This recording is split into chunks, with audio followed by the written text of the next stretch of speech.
Le Burkina Faso, sur fonds propres, a inauguré 2 data centers de dernière génération.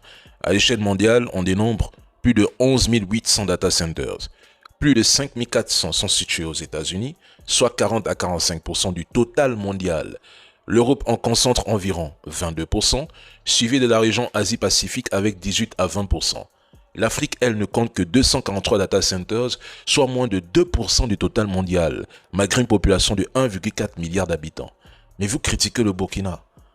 Vous parlez d'environnement, alors que nous accusons déjà un retard structurel majeur, et plusieurs pays africains ne disposent même pas d'un seul data center. Je rappelle que si les données sont hébergées en dehors du territoire, elles sont exposées à des juridictions étrangères. Exemple, la loi Cloud Act 2018 permet aux autorités américaines d'accéder légalement aux données hébergées partout dans le monde dès lors qu'elles sont détenues par des entreprises américaines, ce qui constitue un risque majeur pour la souveraineté numérique, même lorsque ces données sont stockées hors des États-Unis. Second exemple, si un pays africain héberge des données chez un provider chinois, Pékin peut y accéder sans passer par une procédure internationale compliquée. Au Burkina, le rôle d'un data center va bien au-delà d'un simple stockage de fichiers.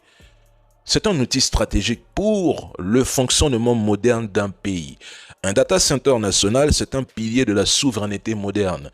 Ça concerne la sécurité nationale, l'indépendance, la protection des citoyens et la maîtrise de son avenir numérique. Sans ça, mesdames et messieurs, un pays reste vulnérable à la domination étrangère sur ses données qui valent de l'or aujourd'hui.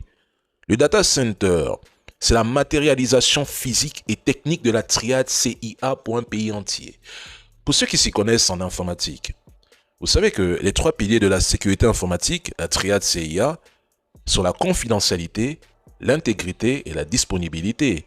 La confidentialité signifie que vos données restent chez vous et ne sont accessibles à personne d'autre. L'intégrité garantit que les données restent exactes et intactes, protégées contre toute modification. La disponibilité assure que les services publics et systèmes fonctionnent en permanence, quelles que soient les circonstances. En résumé, sans confidentialité, c'est l'espionnage et la perte de souveraineté. Sans intégrité, la manipulation et la perte de confiance. Et sans disponibilité, c'est la paralysie du pays. Le Burkina fait un bond en avant. Et vous critiquez les actions du président Ibrahim Traoré. À un moment donné, chers Africains, posez-vous de bonnes questions.